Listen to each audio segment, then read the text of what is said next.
नमस्कार दोस्तों, स्वागत है आपका अपने YouTube channel study with Suraj में। दोस्तों आज की इस वीडियो में हम history of India from the earliest times up to 300 CE जो आपका सब्जेक्ट है, मैटर नहीं करता कि आप कौन से सेमेस्टर में इस सब्जेक्ट को पढ़ने के लिए चुनते हैं और कौन से मीडियम के स्टूडेंट है।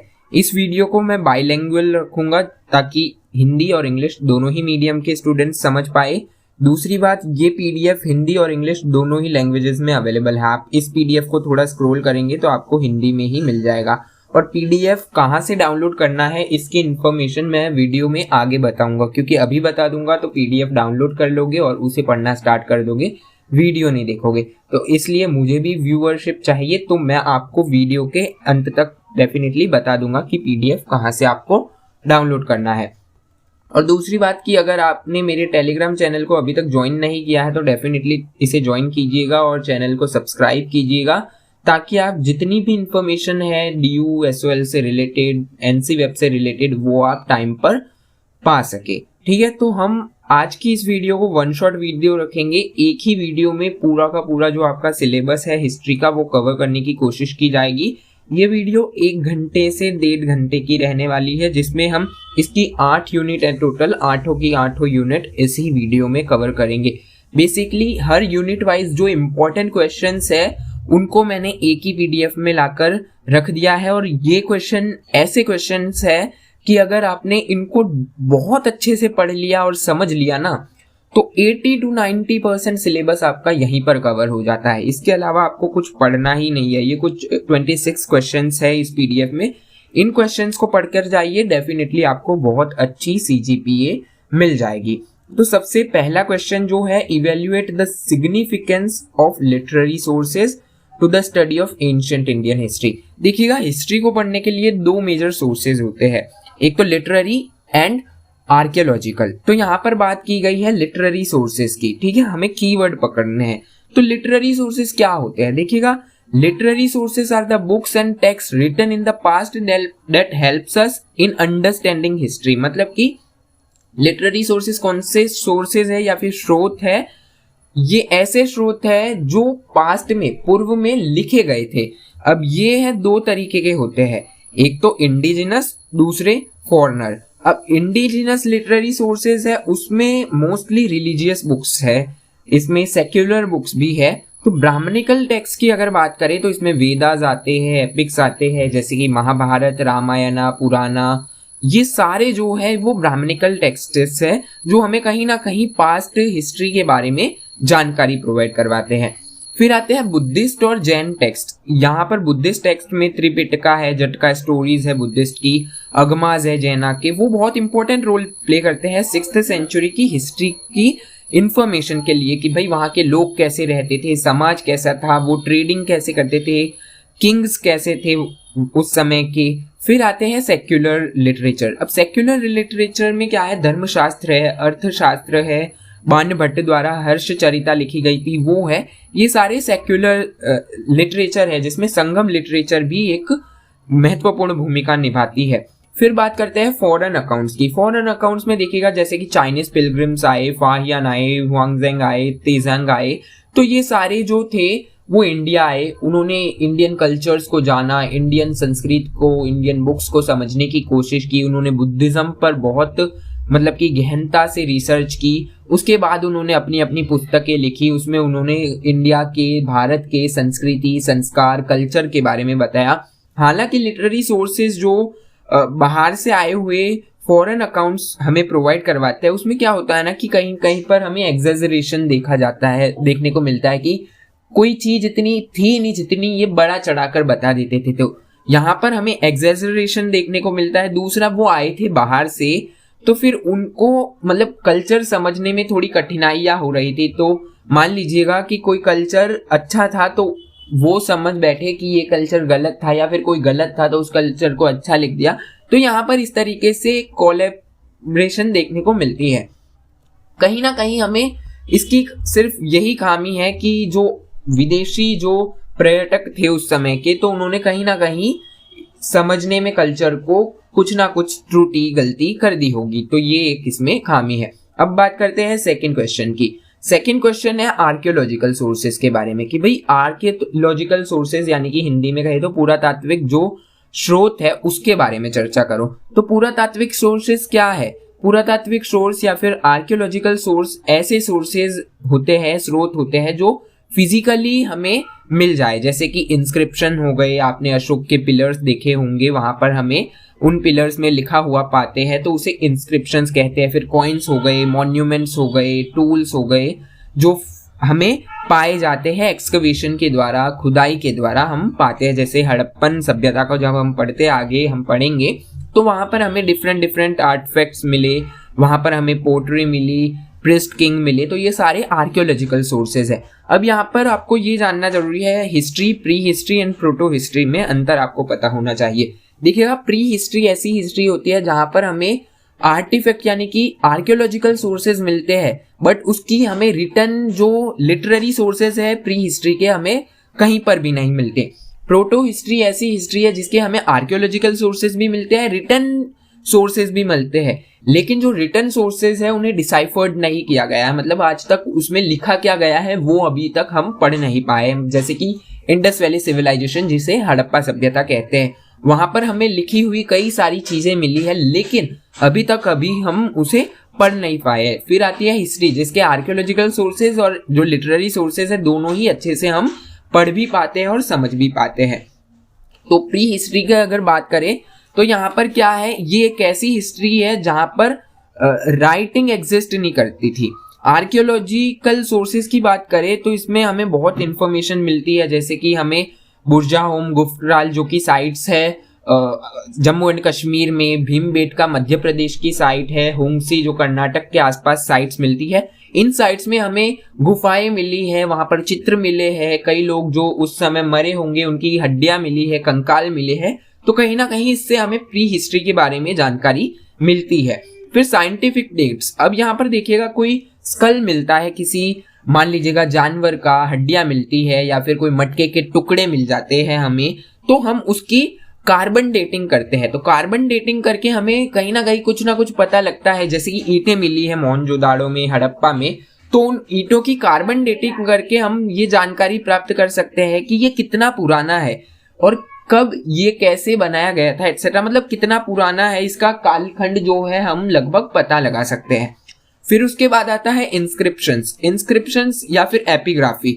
इंस्क्रिप्शंस क्या होते हैं, जैसे हम पत्थरों पर खुरच कर कुछ लिखते हैं तो उन्हें इंस्क्रिप्शंस कहा जाता है। आपने अशोक के major rock edicts, major rock pillar, minor rock pillar के बारे में पढ़ा होगा, तो उन पर जो खुरच कर लिखा गया है वही इंस्क्रिप्शंस है, जिसमें अशोक का एडिक्ट्स में धम्मा का प्रचार किया गया है, एडमिनिस्ट्रेशंस का प्रचार किया गया है। उसके बाद आते हैं कॉइन्स की स्टडी को न्यूमिस्मेटिक्स कहा जाता है। अब यहाँ पर कॉइन क्या रोल प्ले करते हैं, देखिएगा कॉइन सबसे पहले बताते हैं, अगर देखिएगा प्राचीन भारत में कॉइन सोने के होते थे, तो सोना जितना ज्यादा होगा तो उतना पावरफुल राजा होगा। इससे ये पता लगता है कि राजा के पास बहुत खजाना था। दूसरा इसमें पता लगता है कि इसमें देवी देवताओं की मतलब की छवि उसमें छाप देते थे, फिर राजाओं की छवि हमें वहां पर देखने को मिलती है। तो कॉइन्स इस तरीके से हमें उस समय के जो लोग थे उनके बारे में कुछ ना कुछ जानकारी प्रोवाइड करवाते हैं। फिर बात आती है मॉन्यूमेंट्स एंड आर्ट की। अब यहाँ पर मॉन्यूमेंट्स एंड आर्ट में आप दिल्ली में जाएंगे तो दिल्ली में आपको एक तो लौह स्तंभ मिलेगा कुतुब कॉम्प्लेक्स में, एंड सेकंड पुराना किला जो कि इंद्रप्रस्थ से जोड़कर देखा जाता है, पांडवों का पुराना किला कहा जाता है, सुप्रीम कोर्ट के पास है। तो ये जो ओल्ड बिल्डिंग्स है जैसे कि टेम्पल्स दियोगढ़ में है, पेंटिंग्स है अजंता एलोरा की, ये सारा कहीं ना कहीं हमें लोगों की सोशल और रिलीजियस जो बिलीफ थे उसके बारे में जानकारी देता है, आर्टिस्टिक व्यू के बारे में जानकारी देता है। हालांकि देखिएगा बुक्स जो है वो बायस्ड हो सकती है, क्या पता किसी जो ऑथर की अप्रोच है या फिर पर्सपेक्टिव है, किस तरीके से उसका झुकाव था, कहाँ किसके लिए लिखी गई थी, जैसे कि अशोक के लिए लिखी गई थी, सिर्फ राजा का गुणगान करने के लिए लिखी गई थी कोई पुस्तक, तो यहाँ पर पुस्तकें जो है वो बायस्ड हो सकती है, किसी के लिए लिखी जा सकती है। लेकिन जो हमें मॉन्यूमेंट्स या फिर आर्कियोलॉजिकल सोर्सेज मिलते हैं ना, वो डेफिनेटली हमें ट्रू नॉलेज प्रोवाइड करवाते हैं। तो आर्कियोलॉजिकल जो सोर्सेज होते हैं ना वो बहुत इंपॉर्टेंट रोल प्ले करते हैं हिस्ट्री को डिकोड करने में। अब यहाँ पर कॉइन्स और इंस्क्रिप्शंस पर आपको शॉर्ट नोट लिखने के लिए बताया जाता है। कॉइन्स के बारे में हमने चर्चा की, इंस्क्रिप्शंस के बारे में चर्चा की। अब हम बात करते हैं इनकी डिटेल में। शॉर्ट नोट्स लिखने के लिए आपको बोल दिया तो कैसे लिखेंगे, तो देखिएगा डेफिनेशन। सबसे पहले इंस्क्रिप्शंस क्या है? इंस्क्रिप्शंस वो होता है जो सरफेस, मान लीजिएगा कोई पत्थर है, एक मिनट, पत्थर है, कोई पत्थर पर मैंने लिख दिया कुछ खुरेज खुरेज कर, तो ये एक इंस्क्रिप्शन बन गया। इसे मिटाना बहुत मुश्किल है। स्टोन्स पर, पिलर्स पर, रॉक्स पर या फिर मेटल जैसे कि कॉपर प्लेट्स भी हमें मिलती है, तो उन पर लिखा जाता है, जो कि मिटाना भी बहुत मुश्किल है। तो इनकी स्टडी को एपिग्राफी कहा जाता है। इनकी इंपॉर्टेंस की बात करें तो they are carved on hard material, क्योंकि उनको हार्ड मटेरियल, कठोर मटेरियल पर उनको कार्व्ड किया जाता है, खरोच खरोच कर लिखा जाता है, तो उनको इजीली खत्म नहीं किया जा सकता, डिस्ट्रॉय नहीं किया जा सकता। बहुत लाखों हजारों साल बाद भी हमें इनकी जानकारी मिलती है कि कई सारे पत्थर है जहां पर अशोक ने लिखवाया था प्रियदर्शी वगैरह के बारे में, धम्मा के बारे में, उसकी जानकारी आज भी हमारे पास है। तो डेफिनेटली वो हमें हेल्प करते हैं लॉन्ग टाइम तक। They are most authentic source. On the other hand जो इंस्क्रिप्शंस है वो बहुत ऑथेंटिक सोर्सेज है।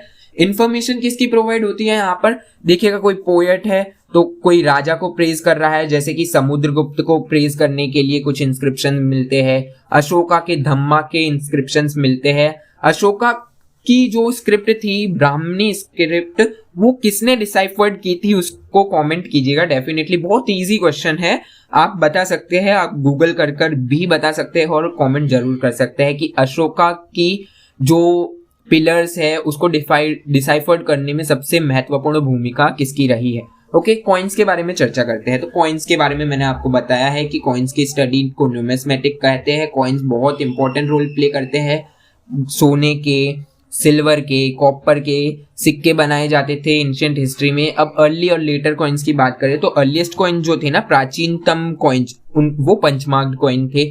उसमें सिंबल्स और नेम्स जो है वो नहीं हुआ करते थे। फिर लेटर इंडो ग्रीक रूलर्स आए, उन्होंने कॉइन्स बनाए जिसमें उन्होंने राजाओं की छवि उसमें कॉइन्स में मार्क्ड की। इंपॉर्टेंस की बात करें तो पॉलिटिकल हिस्ट्री के बारे में बताते हैं कॉइन्स की, भाई कौन से राजा थे, जैसे कि Kushan coin, Indo Greek coin, फिर चोलास के कॉइन हमें मिलते हैं। अलग अलग किंगडम के अलग अलग कॉइन्स मिलते हैं। इकोनॉमी के बारे में बताते हैं, जितना भारी कॉइन होगा उतनी अच्छी इकोनॉमी होगी, क्योंकि बोलते हैं ना कि आप खाते पीते घर के हो, तो कॉइन जितने खाते पीते घर के होंगे वो उतनी बढ़िया इकोनॉमी होगी उस किंगडम की। फिर कल्चर के बारे में जानकारी देते हैं, जैसे कि कई ऐसे कॉइन हैं जहां पर हमें विष्णु के मतलब की छवि देखने को मिलती है कॉइन में छपी हुई। पर्सनल राजाओं की छवि देखने को मिलती है, वहां पर हमें जानवरों जैसे कि बुल और शिवलिंगम की छवि देखने को मिलती है कई सारे कॉइन्स में।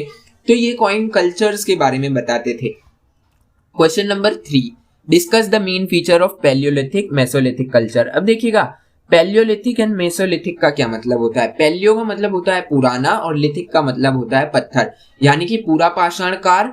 मेसो का मतलब होता है मिडल, मध्य, एंड लिथिक का मतलब होता है पत्थर, यानी कि मध्य पाषाण काल। पाषाण का मतलब पत्थर ही होता है। ओके, तो देखिएगा जो हमारी एंशिएंट हिस्ट्री है ना, उसे हम 3 भागों में बांटते हैं, पैलियोलिथिक, मेसोलिथिक एंड नियोलिथिक। तो नियोलिथिक के बारे में बहुत क्वेश्चन बनते हैं, उसके लिए मैंने एक अलग ही क्वेश्चन बनाया है जो हम डिटेल में उसे अलग से ही पढ़ेंगे। लेकिन पैलियोलिथिक और मेसोलिथिक की आपको जानकारी जरूर होनी चाहिए। तो देखिएगा स्टोन एज को 3 भागों में डिवाइड करते हैं, पैलियोलिथिक, मेसोलिथिक एंड नियोलिथिक।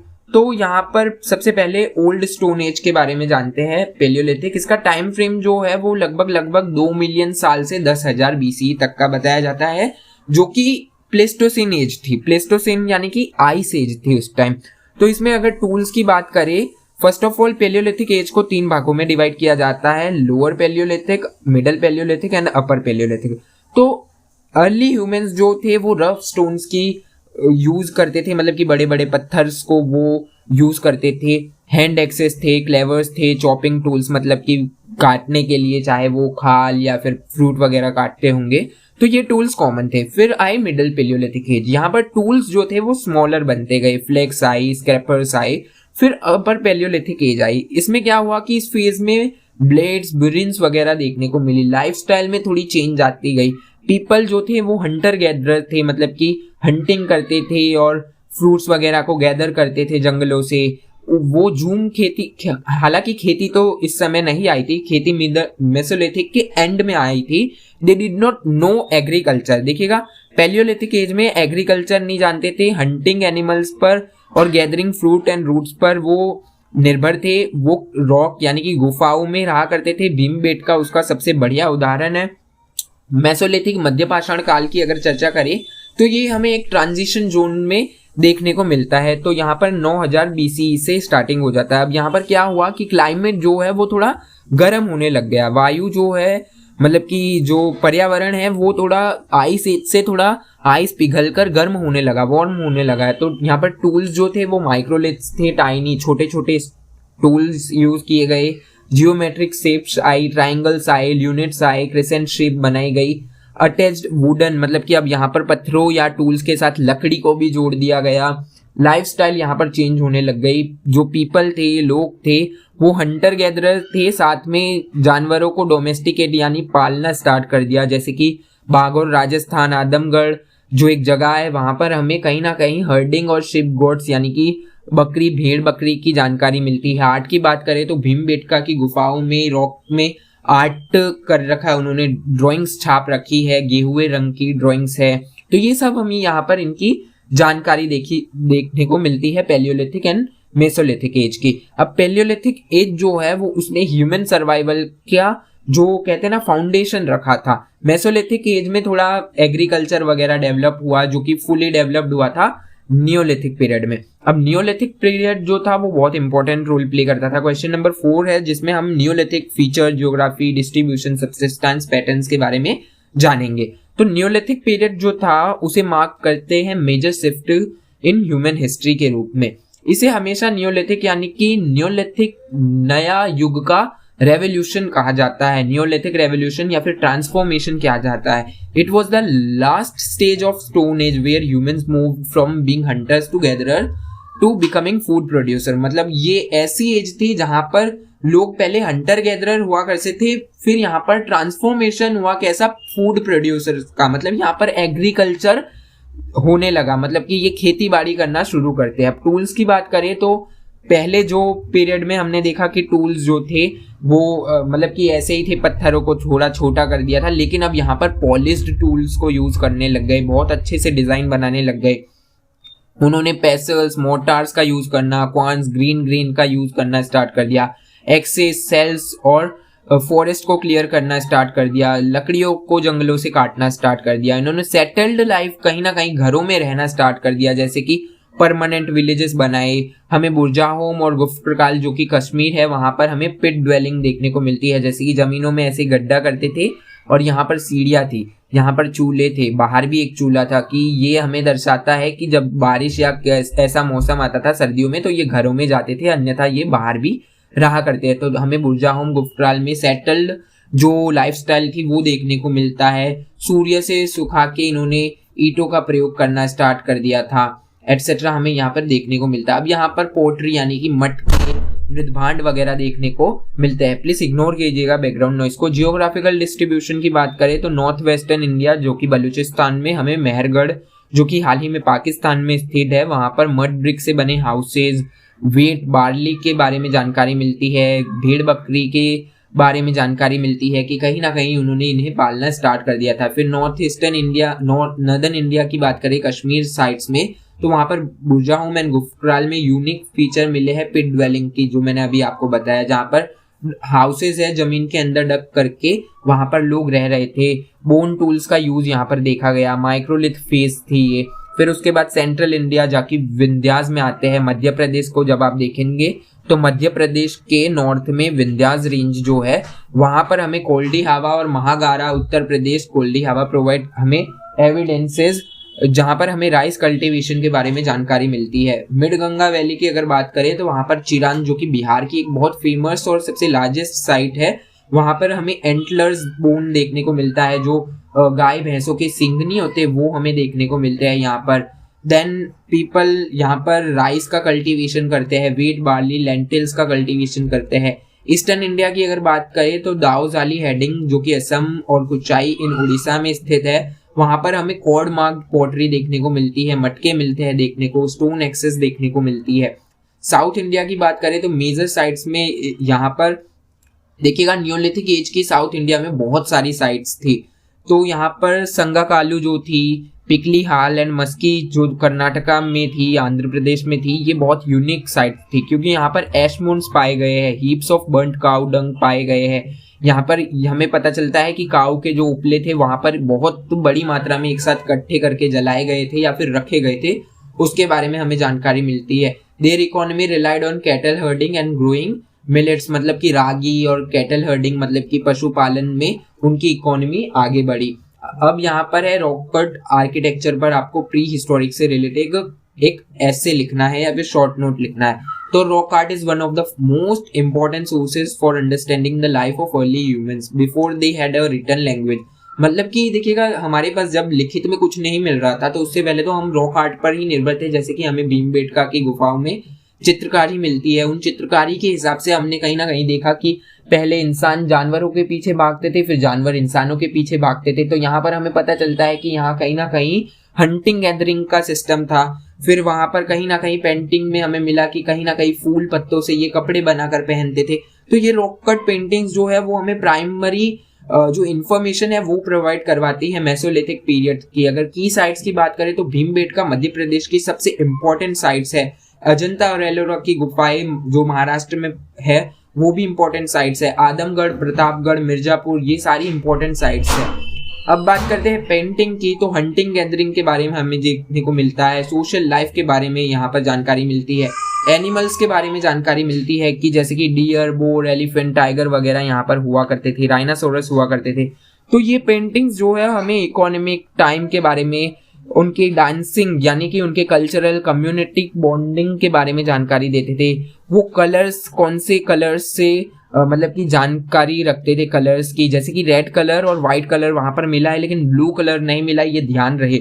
उनकी आर्टिस्टिक स्किल्स के बारे में हमें जानकारी मिलती है। आर्ट वर्क प्रोवाइड करवाते हैं जो हमें उनके रिच कल्चर के बारे में जानकारी मिलती है। उनके थाउजेंड्स ऑफ ईयर्स के जो रिकॉर्ड्स हमें मिलते हैं वो हमें बताते हैं कि उनका कल्चरल और जो उनका हैबिटेशन था वो कैसा था। बेसिकली वो स्लैश एंड बर्न खेती करते थे। स्लैश एंड बर्न का मतलब होता है कि झूम खेती। आपने एक जगह खेती की, फिर उस खेती में से जो निकला उसे आपने ले लिया, फिर उस खेती का जो आजकल कहते हैं ना पराली, उसे जला दी, फिर दूसरी जगह चले गए खेती करने। तो इसे स्लैश एंड बर्न खेती कहा जाता है। तो इस तरीके की खेती वहां पर की जाती थी। So now in sixth question हम डिस्क्राइब करेंगे कि हड़प्पन सिविलाइजेशन का उद्गम यानी कि ओरिजिन और अंत, डिक्लाइन कैसे हुआ। हड़प्पन सभ्यता जो है उसको इंडस वैली सिविलाइजेशन यानी कि सिंधु घाटी की सभ्यता या हड़प्पा सभ्यता भी कहा जाता है, और साथ ही साथ इसे सिंधु सरस्वती सभ्यता भी कहा जाता है। तो ये सडनली अपीयर नहीं हुई थी, यहाँ की इसे इंपोर्ट किया गया था कि मेसोपोटामिया के लोग यहाँ पर आकर बसे एटसेट्रा, नहीं, ये प्योर भारतीय सभ्यता थी।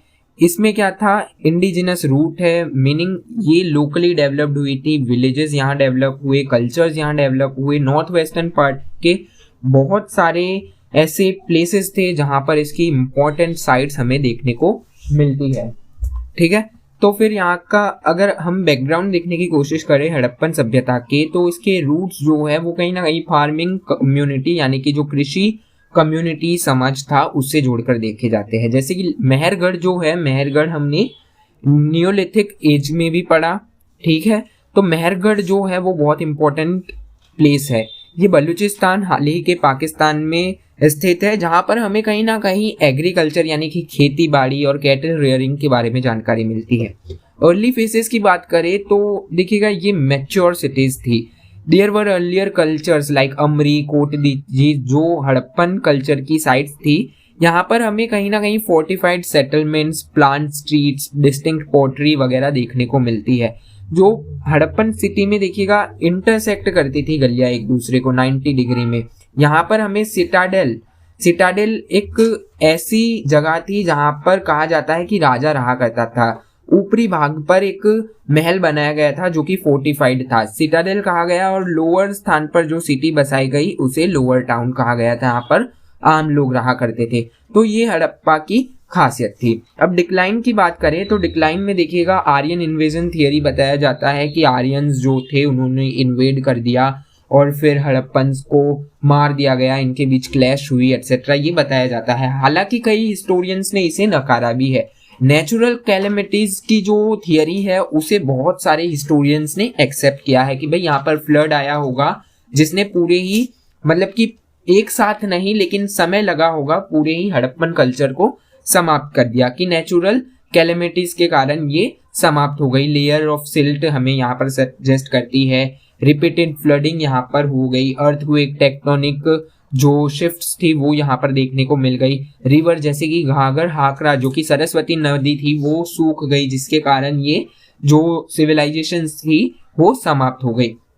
एनवायरमेंटल डिग्रेडेशन, ये आप देखिएगा इतनी अर्बन ये सिविलाइजेशन हो चुकी थी कि इन्होंने अपना जो रिसोर्सेज था, जो सोर्सेज थे, चाहे वो नेचुरल है या फिर अननेचुरल, उसका बहुत ही यूज कर दिया, अनलिमिटेड तरीके से यूज कर दिया। इसका एक सीधा सा एग्जांपल है कि हमें यहाँ पर बहुत बड़ी संख्या में ईंटें मिलती है, ईंटें धौलावीरा में मिलती है, लोथल की ग्रेनरीज वगैरह में मिलती है ईंटें। तो यहाँ पर इन्होंने कहीं ना कहीं जो रिसोर्सेज थे उसका अति उपयोग कर लिया, जिसके कारण क्या हुआ, ये जो सभ्यता या फिर सिविलाइजेशन थी उसका अंत हो गया। अब यहाँ पर क्या हुआ, यहाँ पर ट्रांसफॉर्मेशन देखने को मिला कि ट्रांसफॉर्मेशन ऐसा हुआ कि अर्बन कल्चर से ये रूरल ट्रांसफॉर्मेशन देखने को मिला। रूरल ट्रांसफॉर्मेशन मतलब कि पहले अर्बन थी, पहले यहाँ पर जो इनकी सिटीज थी वो सुव्यवस्थित थी, बहुत अच्छे ढंग से ये अपना सब कुछ करते थे, लेकिन अब इन्होंने अपना ट्रांसफॉर्मेशन किया, ये एग्रीकल्चर रूरल हो गए, इन्होंने गाय भैंसों को पालना स्टार्ट कर दिया। ये अब मतलब कि हम ऋग्वैदिक काल की ओर चलते गए।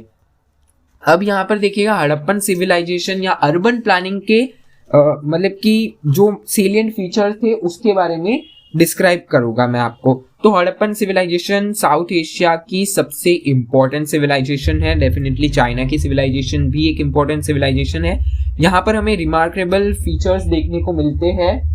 तो यहाँ पर हमें देखने को मिलता है सेटलमेंट पैटर्न, जहाँ पर हमें सिटीज मिलते हैं, सिटाडेल और लोअर टाउन देखने को मिलते हैं। सिटाडेल का मतलब मैंने आपको बताया कि मान लीजिएगा कोई ऐसी जगह है, यहाँ पर जो निचले स्थान है यहाँ पर सामान्य लोग रहते थे और सिटाडेल पर एक राजा का कोई मतलब कि पैलेस हुआ करता था। ऐसा यहाँ पर कहीं ना कहीं हम एक आभास लगाते हैं, जिस तरीके के यहाँ पर हमें सेटलमेंट पैटर्न देखने को मिलते हैं। धौलावीरा सबसे यूनिक है, जहाँ पर 3 डिवीजन यानी कि सिटाडेल, फिर हमें मिडल टाउन और लोअर टाउन देखने को मिलता है। ब्रिक्स की बात करें तो ब्रिक्स जो है वो समान थी पूरे ही इंडस वैली सिविलाइजेशन में, 1:2:4 की साइज की ईंटें मिलती है। Construction was very rare in other civilisations, but यहाँ पर हमें सब कुछ समान देखने को मिलता है। कई हिस्टोरियंस ऐसा भी कहते हैं कि यहाँ का एक ही राजा था और उसने बहुत ही मतलब कि सभी को एकता के सूत्र में पिरो के रखा था। ड्रेनेज सिस्टम की बात करें तो बहुत ही एडवांस्ड ड्रेनेज सिस्टम था इनका। ड्रेन्स वर कवर्ड, मतलब कि जो आजकल हम देखते हैं ना कि गटर बहुत अच्छे से कवर होते हैं, गोल ढक्कन लगे होते हैं उनपे, तो उसी तरीके के ड्रेनेज सिस्टम आज से लगभग 2000-3000 साल पहले सभ्यता में भारत में देखे गए थे। अब बात करते हैं वाटर मैनेजमेंट की। तो वाटर मैनेजमेंट में धौलावीरा सबसे इम्पोर्टेंट प्लेस है। मोहनजोदाड़ो में ग्रेट बाथ था, जहां पर कहा जाता है कि लोग मतलब रिचुअल्स करते थे जो उनके रिलीजियस है या फिर कम्युनिटी बाथिंग के लिए उसे बनाया गया था। धौलावीरा में हमें स्टोन कट रिजर्वर्स मिलते हैं, डैम्स मिलते हैं स्टोर करने के लिए वाटर को वगैरह।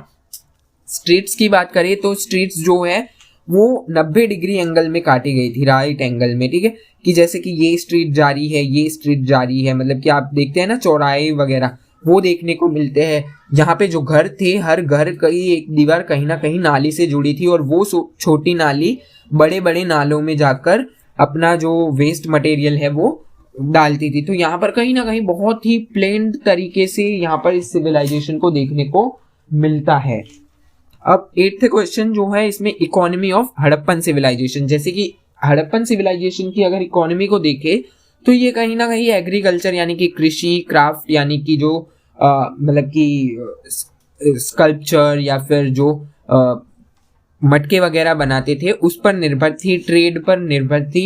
Harappan economy was highly developed and based on mix of agriculture, economy, husbandry and craft and trade, मतलब कि ये मिक्सचर था। यहाँ पर किसी एक हमने पीछे देखा कि एग्रीकल्चर पर निर्भर थी नियोलिथिक एज, बट यहाँ पर मिक्सचर था, एनिमल भी थे, एग्रीकल्चर भी था और क्राफ्ट प्रोडक्शन भी था। तो एग्रीकल्चर की बात करें तो इन्होंने बार्ली इंडस रीजन में बहुत ग्रो किया। कॉमन अगर देखें तो गुजरात में हमें मिलेट्स वगैरह देखने को मिलते हैं, राइस वगैरह देखने को मिलता है। यहाँ पर कॉटन की भी खेती हुआ करती थी। प्लग फील्ड कालीबंगन जो कि राजस्थान में है वहां पर देखने को मिला है हमें। देन क्राफ्ट टेक्नोलॉजी की बात करें तो क्राफ्ट टेक्नोलॉजी में बीड मेकिंग बहुत इंपॉर्टेंट थी और यहाँ पर चन्हू दड़ो और लोथल सबसे इंपॉर्टेंट प्लेस थी जहां पर हमें क्राफ्ट प्रोडक्शन फैक्ट्री कम रेजिडेंशियल साइट देखने को मिलती है, जहां पर फैक्ट्री भी हुआ करती थी और लोग रहा भी करते थे। मेटलर्जी जो है तो यहाँ पर ब्रोंज कल्चर देखा गया है। ध्यान रहे कि यहाँ पर लोहे की किसी भी वस्तु का प्रमाण नहीं मिला है, मतलब यहाँ पर आयरन का यूज नहीं होता था। यहाँ पर कॉपर का यूज देखा गया है। कॉपर और अलॉय को मिक्स कर कर यहाँ पर ब्रोंज बनाया जाता था और उनके टूल्स बनाए जाते थे जैसे कि वेपन, ऑर्नामेंट्स वगैरह। सील्स की बात करें तो हजारों की तादाद में सील्स मिले हैं, यूनिकॉर्न की मतलब मोटिव्स मिले हैं। यहाँ पर प्रोटोशिवा मिले हैं, मतलब वैसी सील्स मिली है जहाँ पर प्रोटोशिवा है एक्सेट्रा। बहुत सारे यहाँ पर सील्स एंड आर्टिफैक्ट्स मिले हैं। ट्रेड की बात करें तो इंटरनल ट्रेड भी था और एक्सटर्नल ट्रेड भी था। इंटरनल ट्रेड यहाँ पर कहीं ना कहीं डिस्टेंट प्लेस जैसे कि राजस्थान जो कि कालीबंगन है वहां से गोल्ड लाया जाता, मतलब कि कॉपर लाया जाता था। गोल्ड जो है वो कर्नाटक से लिया जाता था। शेल सी कोस्ट से लिए जाते थे जैसे कि धौलावीरा, लोथल वगैरह जैसी साइट से। एक्सटर्नल ट्रेड की बात करें तो यहाँ पर मेसोपोटामिया की जो सभ्यता थी, ओमान, बहरीन, इन सभ्यताओं के साथ इनके कहीं ना कहीं कोई ना कोई रिलेशन थे। लोथल में हमें डॉकयार्ड पाए मिले हैं। 9th क्वेश्चन है कि भाई रिलीजियस बिलीफ कैसे थे हड़प्पन के। तो देखिएगा हड़प्पन जो थे वो सेक्युलर लोग थे। यहाँ पर हमें टेम्पल, बड़े टेम्पल जो है ना उनके स्ट्रक्चर्स नहीं मिले जैसे कि मेसोपोटामिया में, इजिप्ट में हमें बड़े बड़े स्ट्रक्चर्स मिले हैं, उनके रिलीजियस बिलीफ के बारे में जानने को मिलता है। लेकिन हड़प्पन सिविलाइजेशन में हमें कहीं पर भी बड़े बड़े टेम्पल नहीं मिले। हालांकि हमें like mother goddess, priest king, प्रोटोशिवा, लिंगम आदि के जो हमें आर्टिफैक्ट्स है वो मिले हैं क्ले से बने हुए, लेकिन यहाँ पर बड़े बड़े टेम्पल नहीं मिले, जिससे ये पता चलता है कि ये एक सेक्युलर सिविलाइजेशन थी। मदर गॉडेस टेराकोटा फिगरिन मिली है तो यहाँ पर माना जाता है कि यहाँ पर देवी और देवता दोनों की पूजा की जाती थी। Though they are not found in all cities, यानी कि यहाँ पर मतलब ये हड़प्पन सिविलाइजेशन में सभी जगह नहीं मिली। फिर प्रोटोशिवा जिसे पशुपति नाथ के नाम से भी जाना जाता है तो उसकी सील मिली है जो डिपिक्ट करती है योगिक पोस्चर में शिवजी बैठे हैं, जिनके आसपास कुछ एनिमल्स है जिसमें एलिफेंट है, टाइगर है, राइनोसोरस है, बुफेलो है, लायन नहीं है यहाँ पर। This is often identified as an early form of Shiva, यानी कि पशुपति जो है उनको शिवा के सबसे अर्लीस्ट फॉर्म में माना जाता है। यहाँ पर नेचर वर्शिप देखी गई है कि उन्होंने ट्रीज को वर्शिप किया है जिसमें पीपल का ट्री सबसे इंपॉर्टेंट रोल प्ले करता था। एनिमल्स में हम्ड बुल एंड यूनिकॉर्न देखा गया है। रिचुअल बाथिंग, ग्रेट बाथ जो कि मोहनजोदाड़ो में पाया गया है, ये कहीं ना कहीं रिलीजियस या फिर रिचुअल बाथिंग या फिर प्योरिफिकेशन की ओर इंडिकेशन करता है, रिलीजियस लाइफ की ओर इंडिकेशन देता है। फायर ऑल्टर्स, यानी कि यहाँ पर बड़े बड़े यज्ञ पाए गए हैं। कालीबंगन, लोथल जो कि गुजरात और कालीबंगन राजस्थान में स्थित है, यहाँ पर यज्ञ पाए गए हैं, जिससे ये मिलता है कि यहाँ पर मतलब कि वर्शिप और रिचुअल सेक्रीफाइसेस होते थे। Highlight social and economic conditions of Rigveda. अब ऋग्वैदिक काल की ओर हम बढ़ते हैं तो देखिएगा ऋग्वैदिक काल क्या है। वैदिक काल 1500 से 1200 ईसा पूर्व में ऋग्वेद लिखा गया था। ऋग्वेद वैदिक काल का सबसे पुराना वेद है। दिस इज इंफॉर्मेशन कम्स फ्रॉमली, मतलब कि ऋग्वेद जो है सबसे ओल्डेस्ट टेक्स्ट है। यहाँ पर इकोनॉमिक कंडीशन की अगर बात करें तो पेस्टोरलिज्म देखने को मिलता है, मतलब कि जो इकोनॉमी थी वो पेस्टोरल थी, यानी कि कृषि आधारित थी। मतलब कि गौ यानी कि गायों को यहाँ पर प्रोमिनेंट माना जाता था। फार्मिंग हुआ करती थी, कैटल वगैरह को पाला जाता था यहाँ पर। एंड यहाँ पर गायों को सबसे महत्वपूर्ण माना जाता था कि अगर किसी के पास ज्यादा गाय है तो वो सबसे ज्यादा अमीर है, उन्हें गौमत कहा जाता था। ओके, तो a wealthy person was called gomat. ये जो पीडीएफ है इसकी लिंक आपको डिस्क्रिप्शन बॉक्स में मिल जाएगी, इसे डाउनलोड कर लीजिएगा और पढ़ लीजिएगा। तो ये हिंदी और इंग्लिश दोनों ही लैंग्वेजेस में अवेलेबल है, ठीक है। एग्रीकल्चर की बात करें तो एग्रीकल्चर जो था वो सेकेंडरी था। यहाँ पर पशुधन को सबसे महत्वपूर्ण माना जाता था। फिर उसके बाद आती थी कृषि। कृषि जो थी वो सेकेंडरी थी। यहाँ पर उन्होंने कहीं ना कहीं लकड़ी के बने प्लग्स की यूज किया है मेनली फॉर यवा को यानी कि बार्ले को उगाने के लिए लकड़ी से बने प्लग का यूज किया गया है। They did not know rice cultivation at this stage, मतलब कि राइस कल्टीवेशन चावल की खेती के बारे में उनके पास जानकारी नहीं थी।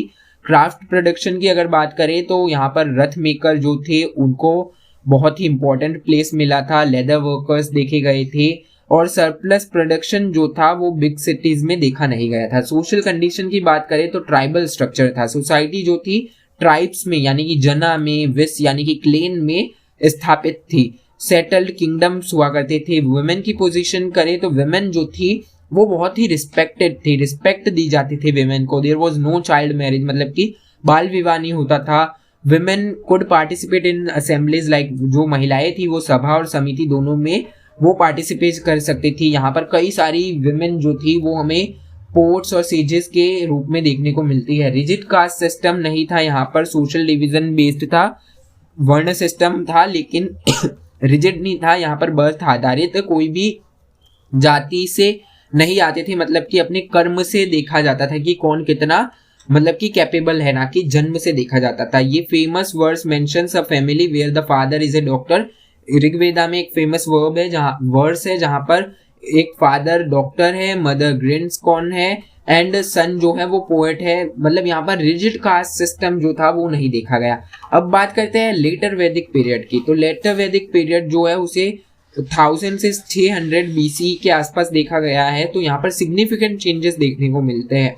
यहाँ पर आर्यन इन्वेजन थियरी या फिर कह सकते हैं आर्यन जो थे वो इमिग्रेट हुए ईस्टवर्ड, लाइक गंगेटिक प्लेन्स की ओर आए। तो मेन सोर्सेज की अगर बात करें तो यहाँ पर समावेद, यजुर्वेद, अथर्ववेद और ब्राह्मणास और अरण्यकास के सहारे हमें यहाँ पर लेटर वैदिक पीरियड की जानकारी मिलती है। अगर इकोनॉमिक कंडीशन की बात करें तो यहाँ पर आयरन टेक्नोलॉजी डेवलप हुई, तो मोस्ट इंपॉर्टेंट रोल प्ले किया आयरन ने। इसके बाद यहाँ पर मगध किंगडम आया। तो मगध किंगडम या फिर 16 महाजनपद का उद्भव कैसे हुआ, तो यहाँ पर लोहे ने सबसे ज्यादा इंपॉर्टेंट रोल प्ले किया।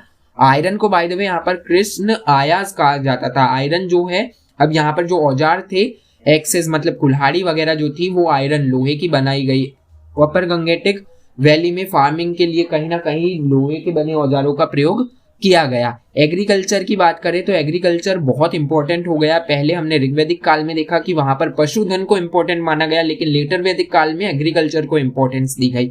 लोगों ने यहाँ पर चावल जिसे व्रीहि कहा जाता था उसे उगाना स्टार्ट कर दिया। इसके साथ ही साथ गेहूं और बार्ले को भी उगाना स्टार्ट कर दिया। यहाँ पर फिर सेटल्ड लाइफ होनी स्टार्ट हो गई। पहले वैदिक काल में वंडरिंग लाइफ थी कि भाई लोग यहाँ से वहां जाते थे, वनों में घूमते थे। यहाँ पर अब लोग सेटल्ड हो गए, एक जगह पर अपना किंगडम वगैरह बनाए। यहाँ पर हमें जन्म के बारे में जानने को मिलता है, यहाँ पर सेटल्ड लाइफ के बारे में जानने को मिलता है। पोएट्री की बात करें तो डिस्टिंक्ट पोएट्री जिसे painted grey ware PGW poetry कहा जाता है वो यहाँ पर देखने को मिलती है।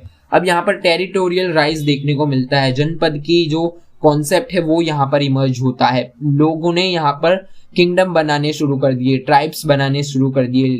राजा की पावर सबसे महत्वपूर्ण हो गई। राजा को राजन कहा जाता था, सबसे महत्वपूर्ण राजा हो गए। वैदिक काल में सभा समिति सबसे ज्यादा पावरफुल थी, लेकिन यहाँ पर राजा को सबसे ज्यादा पावरफुल कर दिया।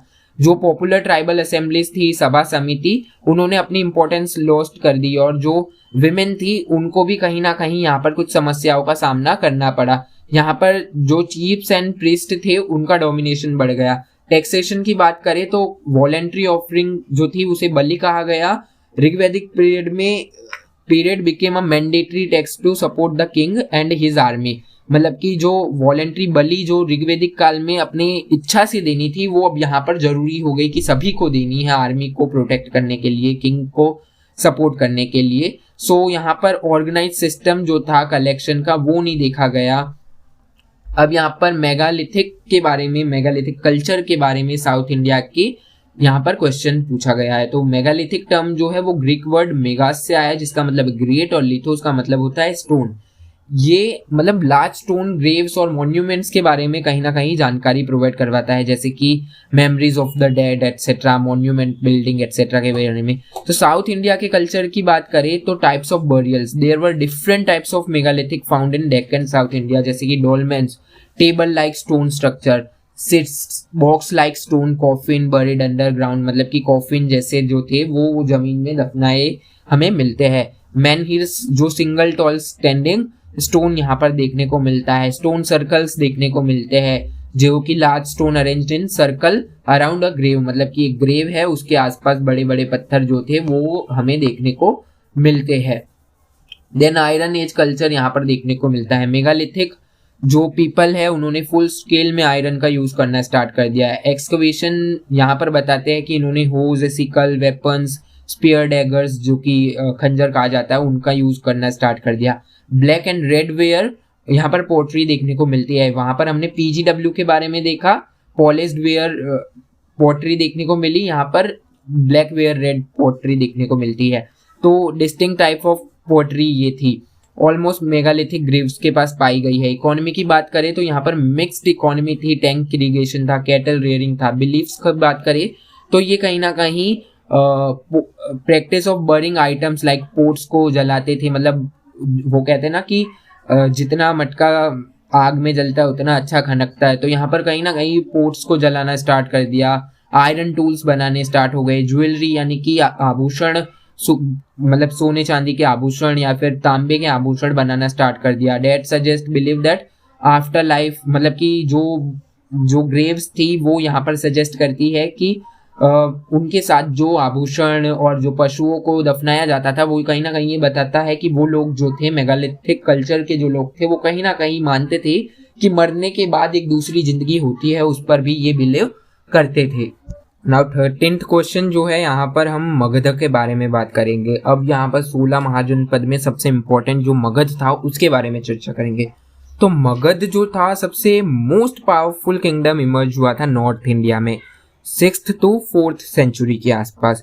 इसके बहुत सारे फैक्टर्स थे। फैक्टर्स की बात करें तो एम्बिशियस रूलर्स थे, यहाँ पर बहुत शक्तिशाली रूलर्स ने राज किया, जैसे बिंबिसारा, अजातशत्रु, महापद्मनंदा, ठीक है। तो इन्होंने रूल्स किया, तो इनके जो एम्बिशन थे वो बहुत बड़े थे।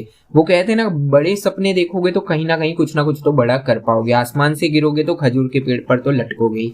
तो यहाँ पर यही था कि इनके जो एम्बिशंस थे, बिंबिसारा, अजातशत्रु, मौर्य एम्पायर, तो इनके ना बड़े बड़े एम्बिशंस थे। इस कारण ना मगध बहुत बड़ा किंगडम बना। They used both war and marriage alliances, मतलब कि वॉर भी करते थे और मैरिज अलायंसेस भी थी कि मतलब एक किंगडम दूसरे किंगडम के राजा या रानी के साथ शादी होती थी उनकी, मतलब राजा की पुत्री के साथ ऐसे होती थी। युवराज और रानी मतलब कि युवती के साथ शादी के संबंध में बनते थे। तो यहाँ पर रोटी बेटी का भी संबंध देखा गया। एग्जाम्पल, बिंबिसार जो थे उनकी मैरिड हुई थी कौशला और वैशाली की प्रिंसेस से।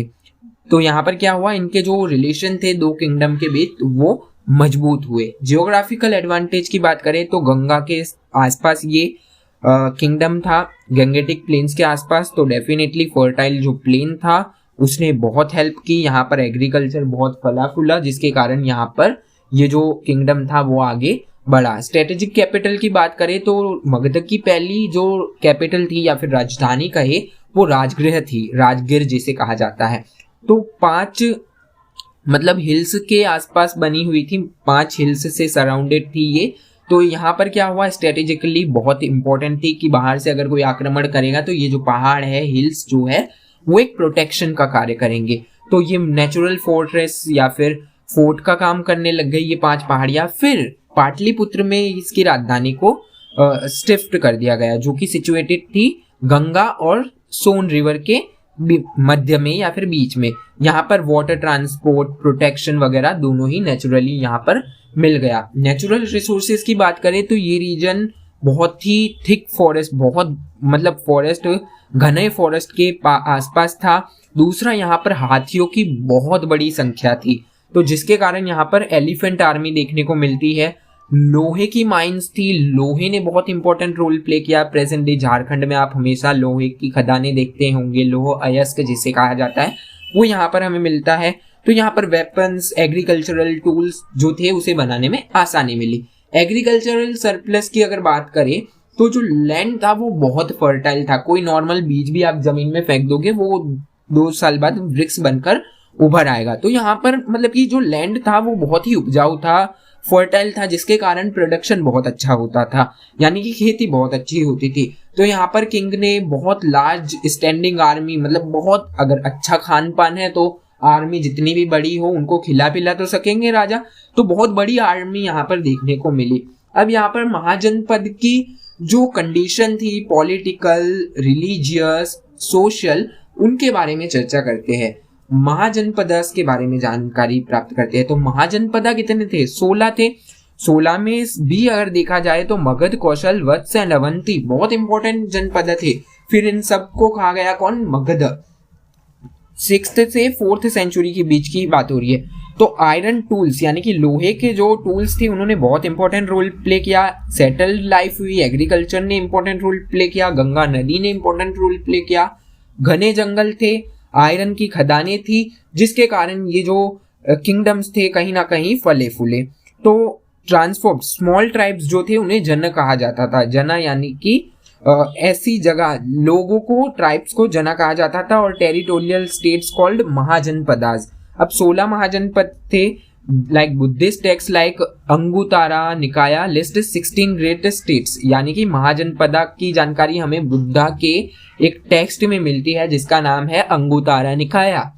अगर टाइप्स ऑफ स्टेट्स की बात करें तो यहाँ पर रिपब्लिक और मोनार्की दोनों देखने को मिलते हैं। देखते हैं हम 6th सेंचुरी में रिपब्लिक की बात कर रहे थे। मोनार्की इज रूल्ड बाय हेरिडाइटरी, मतलब राजा का बेटा राजा था। यहाँ पर हेरिडाइटरी था। Example Magadha, Kosala. They had standing army, मतलब वो रेगुलरली कर यानी कि टैक्सेस वसूल करते थे। गण संघ की अगर बात करें तो रूल, रिपब्लिक की बात करें तो ग्रुप ऑफ चीफ्स के द्वारा यहाँ पर मतलब कि रूल किया जाता था। जैसे कि वज्जी है वैशाली के आसपास, देन मालाज ऑफ कुशिनारा। डिसीजन जो है डेमोक्रेटिकली लिए जाते थे सभा और समिति के द्वारा, असेंबली के द्वारा। कंस्टेंट कॉन्फ्लिक्ट यहाँ पर देखी गई है इन जनपदों के बीच की। भाई मगध, कौशल, वत्स के बीच यहाँ पर कॉन्फ्लिक्ट देखने को मिल रही है। Avanti fought for supremacy with Magadha, यहाँ पर कहीं ना कहीं आपस में लड़ाइयाँ किंगडम के बीच देखने को मिल रही थी। अब बात करते हैं बुद्धिज्म और जैनिज्म की। तो किस तरीके से बुद्धिज्म और जैनिज्म का उदय हुआ, ओरिजिन हुआ?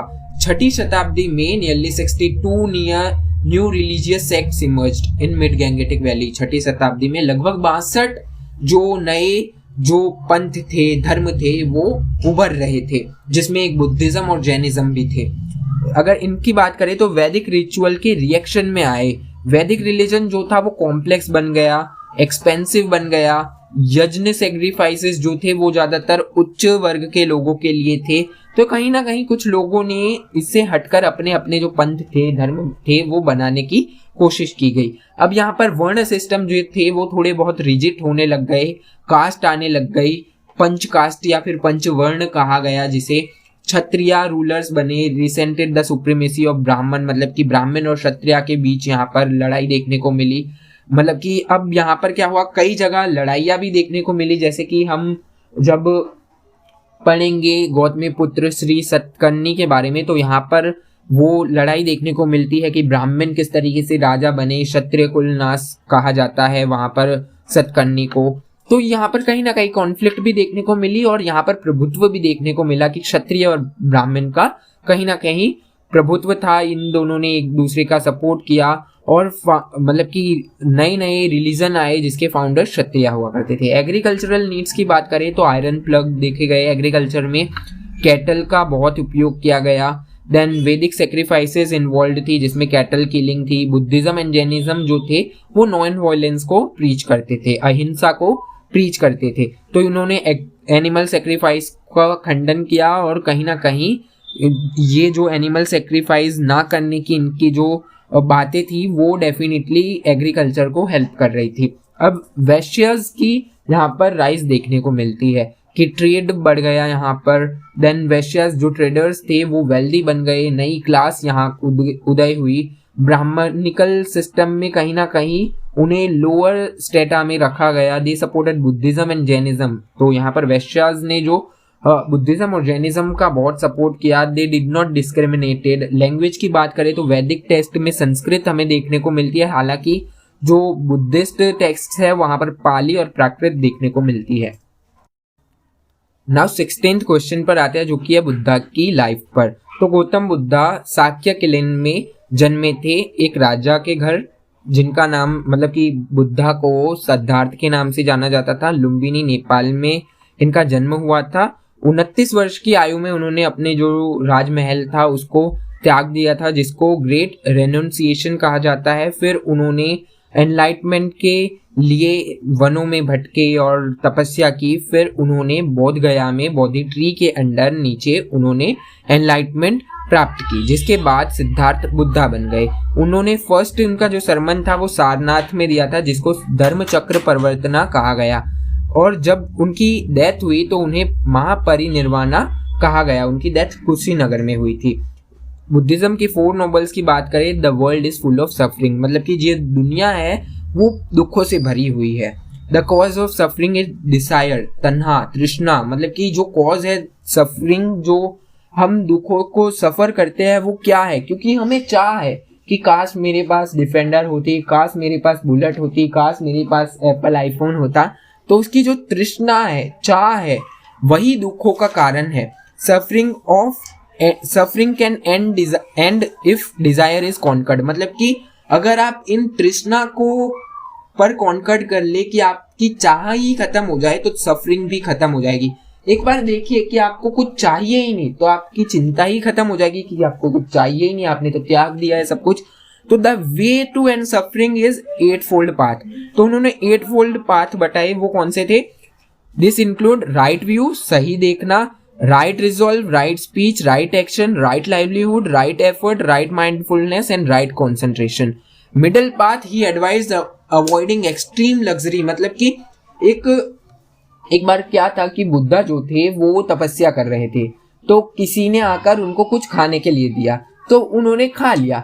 तो उनके आसपास जो तपस्या और भी लोग कर रहे थे, जो बाद में उनके खुद के शिष्य बने, तो उन लोगों ने कहा कि आपने तो अपनी तपस्या भंग कर ली, तपस्या के दौरान आपको कुछ खाना पीना नहीं चाहिए, आप तो तपस्या ही नहीं कर रहे। तो उन्होंने मतलब कि वो बुद्धा के पास से चले गए। फिर बुद्धा ने सोचा कि इतना एक्सट्रीम क्यों जाना, एक्सट्रीम ना जाकर के हम मिडल पाथ भी चूज कर सकते हैं। तो एक्सट्रीम जो एस्केटिज्म था, सेल्फ टॉर्चर था, उसको अवॉइड किया बुद्धा ने। इक्वेलिटी की बात की इन्होंने, मतलब इन्होंने कहीं ना कहीं वेदा की अथॉरिटी, कास्ट सिस्टम को रिजेक्ट किया और विमेन को भी पहले तो खैर नहीं किया था संघा में, बुद्धिस्ट संघ में, लेकिन बाद में विमेन्स जो थे उनको भी यहाँ पर कहीं ना कहीं एडमिट किया गया संघ में। अहिंसा पर एम्फसाइज किया गया यहाँ पर कि non violence, love for living beings पर यहाँ पर बातें की गई। Discuss the teaching of Mahavira, यानी कि अब जैनिज्म के बारे में चर्चा करते हैं। तो जैनिज्म में जो मतलब कि महावीर है, जिन्हें जैन कहा जाता है, वो 24th तीर्थंकर थे जैनिज्म के। He was not the founder of Jainism, मतलब कि जैनिज्म को शुरू महावीरा ने नहीं किया था, हालांकि वो जैनिज्म के सबसे इम्पोर्टेंट तीर्थंकरा माने जाते हैं। 23rd तीर्थंकरा की बात करें तो पार्श्वनाथ थे। तो त्रिरत्ना की बात करें या फिर 3 ज्वेल्स की बात करें हम जैनिज्म के, तो इसमें राइट फेथ, सम्यक दर्शन, राइट नॉलेज, सम्यक ज्ञान, राइट कंडक्ट, सम्यक चरित्र, यानी कि इन 3 चीजों को फॉलो करना है। देन 5 वोज की बात करें तो अहिंसा, सत्य, अस्तेय, अपरिग्रह एंड ब्रह्मचार्य, यानी कि non violence, truth, non stealing and non possession के बारे में इन्होंने चर्चा की। And Brahmacharya, celibacy, control of senses added by Mahavira. अहिंसा, नॉन वायलेंस पर इन्होंने ज्यादा जोर दिया कि जीव की हत्या यानी कि बहुत बड़ी हत्या कहलाई जाती है, कि इन्होंने नॉन वायलेंस पर फोकस किया, यानी कि सोल्स पर फोकस किया, कि इनका मानना था कि एक पत्थर में भी आत्मा है, तो किसी को भी हार्म नहीं करना चाहिए। नो गॉड, मतलब कि जैनिज्म ने गॉड को नकारा है। It beliefs man is architect of his own destiny, कि मनुष्य जो है वो अपने ही डेस्टिनी से बना है, उसके ही कर्मों से बना है। एस्टेसिज्म पर इन्होंने फोकस किया, मतलब कि it emphasized severe penance and self mortification to free the soul from the bondage of matter, की जीवन और मृत्यु के इस चक्र से छूटने के लिए उन्होंने बहुत ही पेनेंस या फिर सेल्फ मोर्टिफिकेशन की चर्चा की। 18वां क्वेश्चन है अशोका की पॉलिसी के बारे में। अशोका की पॉलिसी जो धम्मा की थी। अशोका जो है वो ग्रेटेस्ट रूलर ऑफ इंडिया माना जाता है। तो अशोका ने धम्मा की पॉलिसी को फैलाया दुनिया भर में। तो धम्मा की ओरिजिन की बात करें तो अशोकाज ने कन्वर्जन किया था बुद्धिज्म में। कलिंग वॉर हुई जो कि 1.5 लाख लोग मारे गए थे और 1.5 लाख लोगों को बंधक बनाया गया था। उसके बाद कहा जाता है कई हिस्टोरियंस का कि अशोका ने फिर बुद्धिज्म को एक्सेप्ट कर लिया, और कई हिस्टोरियंस ये भी कहते हैं कि कलिंगा की वॉर से पहले ही बुद्धिज्म को मानने लगे थे अशोका। तो the war was caused immense suffering, death and captivity which filed Ashoka with deep rumours. मतलब कि जो कलिंगा की वॉर थी उसने अशोका के हृदय को बहुत ही मतलब कि बड़ा झटका दे दिया, जिससे वो उन्होंने सोचा कि ये लड़ाई वगैरह में कुछ नहीं रखा, अब हमें शांति का पाठ करना चाहिए, शांति फैलानी चाहिए दुनिया में। तो उन्होंने कहीं ना कहीं वॉर को छोड़ दिया, दिग्विजय मतलब कि वॉर को छोड़ दिया और उन्होंने शांति को अपनाया। यानी कि अब वॉर को छोड़ो और धम्म विजय को अपनाओ, राइटियसनेस को। Main principles of Dhamma, non violence, अहिंसा को यहाँ पर प्रचार किया गया। Ashoka stop the killing of animals and for royal kitchens की यहाँ पर जो नॉन वेज बनता था उसको रोक लगा दी गई। सेक्रीफाइसेस पर रोक लगा दी गई। स्लॉटर मतलब कि एनिमल्स को मतलब मारना रोक दिया गया। फिर he wanted people to be kind living being, मतलब कि लोगों से उनकी चाहत है कि वो बहुत ही भले व्यक्ति बने। रिस्पेक्ट मतलब कि he taught respect for parents की, गुरुओं का, माता पिता का, बड़ों का, मतलब कि ब्राह्मणों का और मंक्स का हमें आदर करना है। सभी को कंपैशन के नजरिए से देखना है, रिस्पेक्ट करनी है, चैरिटी करनी है। उन्होंने चैरिटी पर एम्फसाइज किया। Gift of Dhamma, moral teaching पर एम्फसाइज किया। टॉलरेंस पर फोकस किया कि भाई अब यहाँ पर हमें टॉलरेट करना है थिंग्स को। उन्होंने सभी रिलीजन को यहाँ पर इज्जत दी, रिस्पेक्ट दी। He wanted different communities to live together peacefully. सभी कम्युनिटीज को यहाँ पर साथ रहने के ऊपर यहाँ पर जोर दिया गया। कहीं ना कहीं वेलफेयर पर फोकस किया गया। He considered all subjects his children, मतलब कि सभी प्रजा को उन्होंने अपने बच्चे समझकर आगे अपना जो किंगडम था उसे बढ़ाया। प्रोपोगेशन ऑफ धम्मा, धम्मा जो उन्होंने धम्मा महामंत्राज अपॉइंट किए जो धम्मा का प्रोपोगेट किया, धम्मा को फैलाया बहुत जगहों पर। इंस्क्रिप्शंस की बात करें तो major rock pillar, minor rock pillar and major rock edicts, minor rock edicts बहुत सारी जगह पर हमें देखने को मिलते हैं। मिशंस की बात करें तो एम्बेसडर्स भेजे गए। इवन उनकी बेटे महेंद्रा को और डॉटर संघमित्रा को श्रीलंका भेजा गया था बोधि ट्री की एक ब्रांच लेकर, ताकि वहां पर बुद्धिज्म हो सके। फिर कंक्लूजन की बात करते तो अशोका ने डेफिनेटली पहले वॉर की स्ट्रेटेजी को अपनाया, फिर शांति की स्ट्रेटेजी को अपनाया, और अशोका द ग्रेट माना जाता है इंडियन हिस्ट्री में।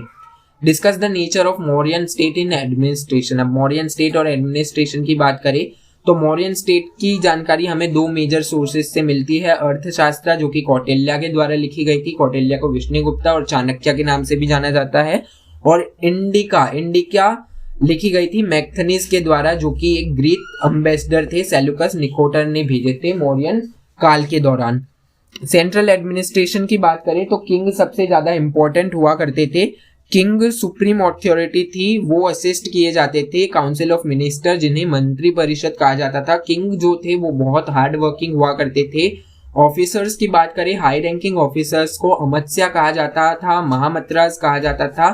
वो देखते थे वेरियस डिपार्टमेंट्स लाइक ट्रेजरी, कोष, आर्मी, सेना और जस्टिस, न्याय पर वो बल देते थे। द सम्राट जो थे वो चीफ टैक्स कलेक्टर्स हुआ करते थे। प्रोविंशियल एडमिनिस्ट्रेशन की बात करें तो यहाँ पर तक्षशिला नॉर्थ वेस्ट में जो स्थित थी, जो हाल ही के पाकिस्तान के पास स्थित है। उज्जैन वेस्ट में, Swarnagiri south and Toshali east में बहुत इंपॉर्टेंट प्लेसेस रहा करते थे वाइसरॉयस के प्रोविंशियल। देन सेंटर पाटलिपुत्र जो थे डायरेक्टली रूल्ड करता था एम्परर, यानी कि जो किंग थे मगध के वो डायरेक्टली पाटलिपुत्र को रूल करते थे। प्रोविंस जो था वो फर्दर डिवाइडेड था डिस्ट्रिक्ट में, ऑफिसर्स राजुकास एंड युक्तास हुआ करते थे। चीफ सिटी एडमिनिस्ट्रेशन की बात करें पाटलिपुत्रा में तो यहाँ पर हमें कहीं ना कहीं मैक्थनीज के अनुसार, जिन्होंने इंडिका लिखी थी, हालांकि इंडिका जो मैक्थनीज ने लिखी थी वो हमें डायरेक्टली नहीं मिलती क्योंकि वो कहीं खो चुकी है। मैक्थनीज की बुक इंडिका जो दूसरे स्कॉलर्स ने पढ़ी तो उनके द्वारा हमें इनडायरेक्ट सेकेंडरी सोर्सेस से जानकारी मिलती है कि भाई मैक्थनीज के द्वारा इंडिका लिखी गई थी। तो यहाँ पर 30 मेंबर्स के कमीशन के बारे में जानकारी मिलती है, 5 मेंबर्स से कमिटी के बारे में जानकारी मिलती है। फर्स्ट थी इंडस्ट्री एंड क्राफ्ट पर कमिटी थी, सेकंड कमिटी फॉरेनर्स पर थी जो विजिटर थे, हाजियांग वांगजेंग वगैरह जो विजिट करते थे। थर्ड थी बर्थ एंड डेथ रजिस्ट्रेशन पर। फोर्थ कमिटी थी ट्रेड एंड कॉमर्स पर, वेट मेजर जो देखा करती थी। फिफ्थ मैन्युफैक्चर्ड गुड्स पर थी। सिक्स्थ टैक्स कलेक्शन पर थी। देन आर्मी की अगर बात करें, यहाँ पर जासूसी एस्पियोनेज देखने को मिलता है। जो आर्मी बहुत बड़ी हुआ करती थी उससे कहीं ना कहीं 30 मेंबर्स मैनेज करते थे। It had infantry, cavalry, elephant, chariots etcetera. Navy हुआ करती थी, ट्रांसपोर्ट हुआ करते थे।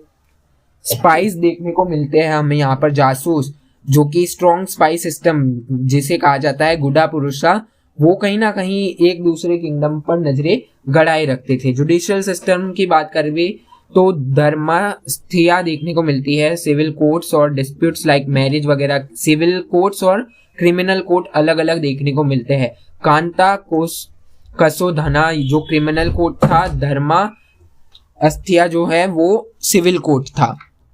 नाउ 20th क्वेश्चन जो है डिक्लाइन पर है कि भाई मौर्यन एम्पायर कैसे डिक्लाइन हुआ। तो मौर्यन एम्पायर में चंद्रगुप्त मौर्य थे, अशोका थे, बिंबिसारा थे, फिर स्कंदगुप्त वगैरह, मतलब कि समुद्रगुप्त वगैरह जो थे वो तो इस मतलब कि बहुत पावरफुल किंग्स थे। लेकिन अब क्या हुआ, यहाँ पर वीक सक्सेसर्स आने लग गए। जिस अशोका के बाद जो सक्सेसर आए, राजा आए, वो कहीं ना कहीं वीक होने लग गए, वो इतने शक्तिशाली नहीं थे।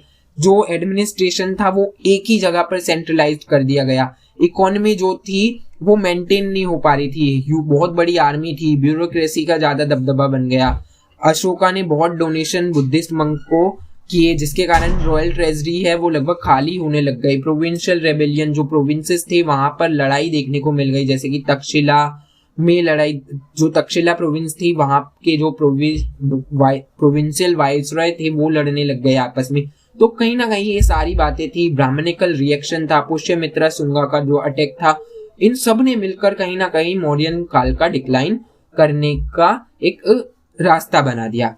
अब 21st जो क्वेश्चन है सोसाइटी और इकोनॉमी के बारे में जानकारी देता है संगम लिटरेचर की। संगम एज जो है 3000 BCE से 300 BCE से माफ कीजिएगा, 300 बिफोर कॉमन एरा से 300 कॉमन एरा तक की जानकारी देता है। Refers to ancient history of Tamilakam, मतलब कि तमिल कंट्री के बारे में जानकारी मिलती है यहाँ पर। संगम लिटरेचर हमें बहुत इंपॉर्टेंट सोशल इकोनॉमिक लाइफ के बारे में, इकोनॉमी के बारे में हमें यहाँ पर जानकारी प्रोवाइड करवाता है। तो संगम लिटरेचर या फिर संगम जो काल था वो 5 जोन्स में डिवाइड कहा जाता है, जिसे थिनाई कहा जाता है। Land was divided into 5 types, मतलब कि 5 जोन में जमीन को बांटा गया था, जिनका नाम था पहला कुरिंजी, हिली tracks, hunting and gathering Honey के लिए फेमस था। मुलाई, पेस्टोरल लैंड जहाँ पर डेयरी फार्मिंग और कैटल रेयरिंग वगैरह हुआ करती थी।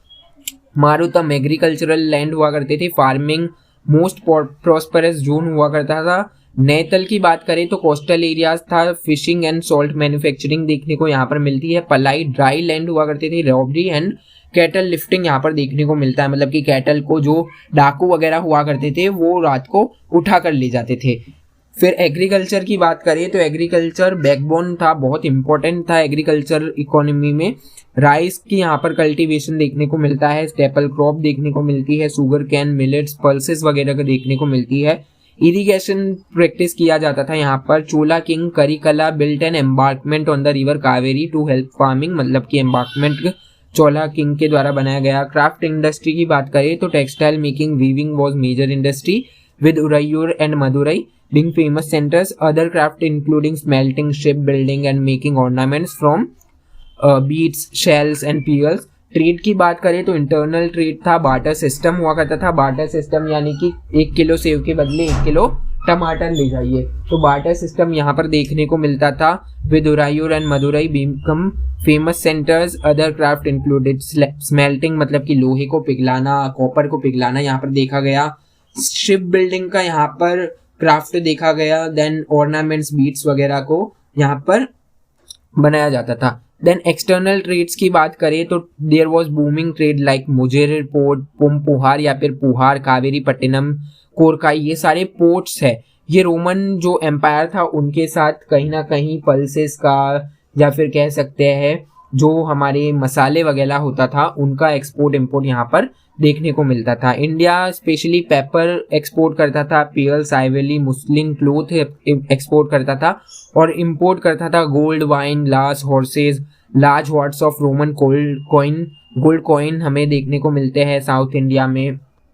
देन सोसाइटी की बात करें तो सोशल डिवीजन रिजिड था, 4 वर्णों में डिवाइडेड था। नॉर्थ इंडिया जो था कहीं ना कहीं इस स्टेज में देखने को मिलता है, नॉर्थ इंडिया के लोग भी यहाँ पर देखने को मिलते हैं। सोसाइटी जो था डिवाइडेड था ऑक्यूपेशन के आधार पे, प्लगमैन, सोल्जर, हंटर, फिशरमैन वगैरह देखने को मिलते हैं। ब्राह्मण जिन्हें अंदानर कहा जाता है, उनका हाई पोजीशन हुआ करता था।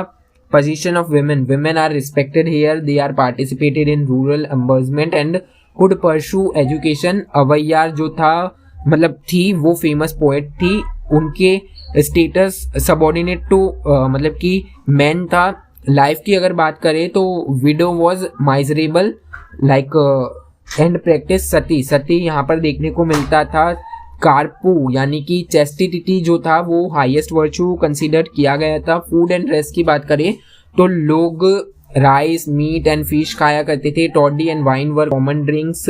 वेल्दी वॉर फाइन मुस्लिन, मतलब मुस्लिन जो सिल्क का क्लॉथ था वो यहाँ पर देखा गया, जो अमीर वर्ग पहना करते थे। गरीब जो थे सिंपल क्लोथ पहनते थे, कॉटन से बने हुए। रिलीजन की बात करें तो मुरुगन जो देवता है उनको सबसे पॉपुलर माना गया है और सबसे इम्पोर्टेंट गॉड ऑफ हिल माना गया है। डेटीज की बात करें तो Mayon, Vishnu, Vendan, Indra and Varunan were also worshipped. The worship of hero stones Nadukal देखा गया है। अब यहाँ पर संगम लिटरेचर पर शॉर्ट नोट लिखने के लिए बोला गया। तो संगम लिटरेचर के बारे में सबसे पहले जानो। संगम कम्स फ्रॉम संस्कृत वर्ड संघा, इसका मतलब होता है एसोसिएशन, संगठन और assembly. It refers to the assembly of Tamil poets held in Madurai under the royal patronage of Pandya kings। 3 संगम हुई। फर्स्ट संगम जो थी ओल्ड मदुरई में हुई, जो कि गॉड्स एंड सेजेस के द्वारा अटेंड की गई थी। यहाँ इसके जो वर्क्स है, इसके जो मतलब यहाँ पर जितने भी पोएम वगैरह लिखी गई थी या कोई आर्ट मतलब लिखा गया था कुछ भी, वो यहाँ पर खो चुका है, हमें नहीं मिलता। सेकेंड संगम की बात करें तो वो कपाडापुरम में हुई थी। यहाँ पर सर्वाइविंग वर्क जो अगर देखने को मिलता है तोलका पीएम देखने को मिलता है, the oldest Tamil grammar book जिसे कहा जाता है। थर्ड संगम की बात करें तो ये मॉडर्न डे मदुरई में हुई थी। Most of the surviving literature comes from this period, मतलब कि जितने भी हमें सर्वाइविंग लिटरेचर मिलते हैं वो इस पीरियड से मिलते हैं। कॉर्पस सबसे मेन वर्क है। संगम लिटरेचर 3 भागों में, माफ कीजिएगा 2 भागों में या फिर 2 ग्रुप्स में डिवाइड किया गया है। एक तो है Melkanakku the major work, these are narrative poems जैसे कि Ettuthogai, 8 anthologies and Pattupattu 10 idylls. Then Kilkanakku the minor works, these are didactics, moral मतलब कि मोरली टेक्स्ट है रिटर्न। द मोस्ट फेमस है Tirukkural by Thiruvalluvar which deals with ethics, morality, epics. The twin epics Silappatikaram and Manimekalai give details about society and urban life. Example city of पुहार। पुहार जो है important port है, आपके assessment में MCQ में पूछा जा सकता है। ओके, संगम लिटरेचर बहुत ही प्राइमरी सोर्स की अगर बात करें तो साउथ इंडिया में थर्ड जो लिटरेचर था उस वहाँ पर हमें मिलता है। और 2 मेन थीम यहाँ पर देखने को मिलती है, अहम यानी कि love, inner life and Puram war और आउटर लाइफ। 23rd क्वेश्चन अगर देखें तो यहाँ पर पॉलिटिकल एंड कल्चरल डेवलपमेंट के बारे में जानकारी लिखनी है आपको सातवाहनास की। पॉलिटिकल डेवलपमेंट की बात करें तो सातवाहना जो थे वो इम्पोर्टेंट डायनेस्टी थी डेक्कन की। डेक्कन यानी कि महाराष्ट्र, आंध्र प्रदेश, कर्नाटका के आसपास का जो रीजन था। तो मौर्य के डिक्लाइन के बाद सातवाहनास का उद्भव हुआ। उन्होंने कम से कम 1st सेंचुरी BC से 3rd सेंचुरी CE तक अपना स्थापित रखा राज्य को। ओरिजिन की बात करें तो उनकी कैपिटल प्रतिस्थाना थी जिसे पैथान कहा जाता है। बैंक ऑफ गोदावरी नदी के किनारे थी, जो कि क्लेम्ड टू बी ब्राह्मण्स, मतलब सातवाहना ब्राह्मण्स माने जाते हैं। इंपॉर्टेंट रूलर की बात करें तो Gautamiputra Satakarni the greatest ruler of and Gautamiputra Shri Satakarni जो थे उन्होंने सकालुरन नाहापाना को हराया था। उन्होंने अपनी जो डायनेस्टी की ग्लोरी थी उसे रिस्टोर किया था। उनकी अचीवमेंट है कि नासिक इंस्क्रिप्शंस में लिखे गए हैं वो कहीं ना कहीं उनकी देखिएगा, ये जो सातवाहना किंगडम था वो अपनी मटीरियल जो लीनेज थी उसके हिसाब से बना। मतलब कि आप देखिएगा मौर्य एम्पायर, तो यहाँ पर पिता के नाम से जो किंगडम था वो बना, लेकिन यहाँ पर गौतमी पुत्र श्री सतकर्णी, मतलब कि सतकर्णी की माता कौन थी, गौतमी बालाश्री, तो गौतमी पुत्र श्री सतकर्णी उनके माता के नाम पर इनका जो किंगडम था वो बना हुआ था। फिर वशिष्ठ पुत्र पुलुवामी, यानी कि ही expanded the kingdom. Yajna Sri Satakarni, he was the last great ruler of the Satavahana. Administration की बात करें तो किंगडम जो था district called Ahara and under officials called Amatya और महामद्रास में डिवाइडेड था। हावेवर सिस्टम जो था वो फ्यूडल था, meaning local chiefs known as Maharathis had significant power. Matrilineal name, मतलब कि मैंने बताया ना कि माता से नाम लिए गए थे एटसेट्रा, यहाँ पर देखने को मिलता है। डेवलपमेंट की बात करें तो रिलीजन यहाँ पर डेवलप हुआ, जैसे कि सातवाहना जो थे वो ब्राह्मण्स थे और इन्होंने वैदिक सेक्रीफाइसेस, अश्वमेधा जो यज्ञ हुआ करते थे वो करते थे। दे वर वेरी टॉलरेंट, मतलब टॉलरेंट थे, सहिष्णु थे। Gave huge land grants to Buddhist monk, मतलब ये बुद्धिस्ट मंक को बहुत बड़ी जमीनें दान में दे दी। इंपॉर्टेंट बुद्धिस्ट साइट्स की अगर बात करें, अमरावती जो कि आंध्र प्रदेश में स्थित है, नागार्जुनकोंडा जो कि आंध्र प्रदेश में है, दोनों ही फ्लरिश्ड हुए। आर्ट की बात करें तो उन्होंने स्तूपा बनाए, अमरावती का स्तूपा आपने पढ़ा होगा। चैत्यास बनाए जो कि प्रेयर हॉल थे। विहारास बनाई जो कि मोनेस्ट्रीज थे in the western Ghats, example Karla, Nasik, Bhaja. Language की बात करें तो यहाँ पर उन्होंने प्राकृत और हाला लैंग्वेज में अपनी पोएम्स लिखी। गाथा सप्तशती प्राकृत लैंग्वेज में लिखी गई थी। Then 24th, evaluate the achievements of Kushana. Kushana पर अगर हम चर्चा करें तो कुशान जो थे ओरिजिनली ट्राइब्स थे। इन्हें सेंट्रल एशिया में येहूची कहा जाता था। Who entered India in the post Mauryan period, मतलब कि मौर्यन के काल के बाद इंडिया में आए। उन्होंने मैसिव एम्पायर बिल्ड किए सेंट्रल एशिया, जैसे कि वाराणसी वगैरह में। पॉलिटिकल अचीवमेंट की बात करें तो कजुला कडफिसेस, यानी कि Vima Kadphises laid the foundation of the Kushana empire. Kanishka सबसे फेमस रूलर है इनके, मोस्ट फेमस रूलर। उन्होंने शका एरा का स्टार्ट किया। He control the famous silk route. फिर उन्होंने कहीं ना कहीं brought immense wealth to India through trade, कहीं ना कहीं ट्रेड के थ्रू इंडिया में बहुत धन लाए। उन्हें कहीं ना कहीं उनकी दो कैपिटल थी, पहली पुरुषापुरा जिसे पेशावर कहा जाता है आज, और मथुरा ट्रेड के लिए इंपॉर्टेंट थी क्योंकि वहां पर यमुना नदी बहा करती थी। देन टाइटल्स की बात करें तो वो देवपुत्र अपने आप को मानते थे, son of God and Caesar inspired by Chinese Roman rulers. Cultural achievements की बात करें तो रिलीजन की बात करें तो मतलब बुद्धिज्म को कनिष्का ने अपनाया था। फोर्थ बुद्धिस्ट काउंसिल भी करवाई थी और हीनयान को फॉलो करते हैं। बेसिकली फोर्थ बुद्धिस्ट काउंसिल में जो बुद्धिज्म था हीनयान और महायान में स्प्लिट हो गया था। महायान सेक्ट जो था वो कहीं ना कहीं बुद्धिज्म के स्टैचू के ऊपर मानता था और हीनयान जो सेक्ट था वो कहीं ना कहीं बुद्धिज्म के जो टीचिंग थी उसको फॉलो करता था। Mahayana form worship Buddha as a god. Art, Gandhara and Mathura art of school जो थी वो यहाँ पर डेवलप हुई। गंधारा आर्ट में क्या हुआ कि यहाँ पर नॉर्थ वेस्ट में बेसिकली देखी जाती है। It was influenced by Greek Roman style of realistic bodies, wavy hair but depicted Indian themes Buddha. It used blue grey stones. Mathura school of art की अगर बात करें, इंडिजिनस आर्ट है। It use spotted and red stone. It produce the first image of Buddha along with yakshas and Hindu deities. Literature की बात करें तो कनिष्का ने कहीं ना कहीं अश्वघुत्सा का जो एक स्कॉलर थे उनके द्वारा बुद्ध चरिता लिखी गई थी। वसुमित्रा संस्कृत एक इंपॉर्टेंट लैंग्वेज बनी और देन बुद्धिज्म ने भी इसे कहीं ना कहीं अडॉप्ट कर लिया। कॉइन्स की बात करें तो they issued the purest and large number of gold coin in ancient India showing their prosperity and economy. Describe the characteristic feature of post Mauryan art and architecture.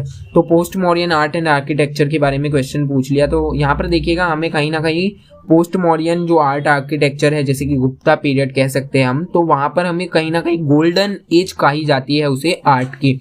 Mauryan art में coat वगैरह जो थे वो sponsored थे और art जो थे वो इतने डेवलप्ड नहीं हुए थे, लेकिन गुप्ता पीरियड में पोस्ट मॉरियन पीरियड में हमें गिल्ड्स और मर्चेंट्स के थ्रू बहुत अच्छे अच्छे आर्ट्स देखने को मिलते हैं, जैसे कि stupa, rock cut cave. Stupa की बात करें तो ये बुद्धा के जो रेलिक्स थे उसको प्रिजर्व, यानी कि बुद्धा की जो अस्थियां थी उसे प्रिजर्व करने के लिए बनाए गए थे।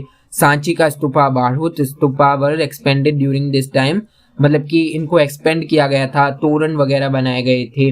रॉक कट केव्स की बात करें तो वेस्टर्न घाट महाराष्ट्र में माउंटेन जैसे कि चैत्यास देखने को मिलते हैं, देन विहारास देखने को मिलते हैं, काले मतलब कि काले भाजा नासिक केव्स देखने को मिलते हैं। आप कैलाश टेम्पल देख सकते हैं। काले chaitya is the largest and most famous art and sculpture की बात करें 3 स्कूल ऑफ आर्ट यहाँ पर देखने को मिलती है। गंधारा स्कूल के बारे में हमने बात की कि हेविली इन्फ्लुएंस बाय ग्रीक, तो यहाँ पर वीवी हेयर वगैरह देखने को मिले। मथुरा स्कूल इंडिजिनस थी, यहाँ पर बुद्धा का सबसे पहला स्टैचू बनाया गया था। और फिर तीर्थंकरा जैन हिंदू गॉड्स का यहाँ पर कहीं ना कहीं स्टैचूज देखने को मिलता है। रेड स्पॉटेड सैंडस्टोन का यूज किया जाता है यहाँ पर। देन अमरावती स्कूल के बारे में बात करें तो यहाँ पर आंध्रा रीजन में सबसे ज्यादा सातवाहना के द्वारा बनाया गया था स्कूल ऑफ आर्ट, ये फेमस किया गया था। यहाँ पर व्हाइट मार्बल का यूज किया गया था। 26th जो क्वेश्चन है वो गौतमीपुत्र श्री सतकर्णी पर है स्पेसिफिकली। तो सतकर्णी की बात करें तो सातवाहना डायनेस्टी के ग्रेटेस्ट रूलर थे। उन्होंने कहीं ना कहीं जो सातवाहना डायनेस्टी थी उसकी जो ग्लोरी थी उसे रिस्टोर करने के लिए अपने किंगडम को आगे बढ़ाया। उन्होंने शका इन्वेडर्स को रोका, उनको हराया। देन शकालूरल नहापाना को उन्होंने उनसे टेरिटरीज महाराष्ट्र के पास जो थी वो रिकवर्ड की। देन यूनिक ब्राह्मणी स्क्रिप्ट देखने को मिलती है यहाँ पर हमें। यूनिक ब्राह्मण, एक ब्राह्मण अपने आप को कहते थे सातवाहनाज। देन यहाँ पर वर्णास देखने को मिलते हैं। मिक्सिंग ऑफ दी वर्णा, मतलब कि एक वर्णा दूसरे वर्णा के साथ यहाँ पर शादी के संबंध देखे गए। यहाँ पर बुद्धिज्म को पैट्रोनेज दिया गया। मैट्रिलिनल नेम देखने को मिले कि भाई यहाँ पर पिता के बदले माता का नाम साथ में जोड़ा जाता था। फिर उसके बाद सोर्स की बात करें तो नासिक प्रशस्ति सबसे इम्पोर्टेंट सोर्स है। तो हिंदी में भी आपको ये पीडीएफ एज इट इज मिल जाएगा। हिंदी में क्या है ना कि मैंने इसकी जो ट्रांसलेशन है वो गूगल से करवाई है, तो थोड़ी बहुत गलतियां हो सकती है, आप उसे इग्नोर कीजिएगा। आज की वीडियो में इतना ही, मिलते हैं नेक्स्ट वीडियो में। अगली वीडियो किस पर बनाई जाएगी डेफिनेटली कमेंट कीजिएगा। धन्यवाद।